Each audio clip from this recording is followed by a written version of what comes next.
Hello guys, in today's video I'm gonna show you how to delete your email from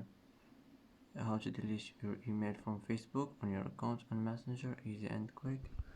First click on these three lines, now click settings, and now you will find it on account center. Find personal details, click on it, and now click personal details, click contact information, click here, now click here you will find it, delete from Facebook, click on it and click delete, and it should be deleted. And that's it for today's video. If you like this video, don't forget to like and don't forget to subscribe. I hope this video is helpful for you, and thanks for watching until the end, and see you in the next video.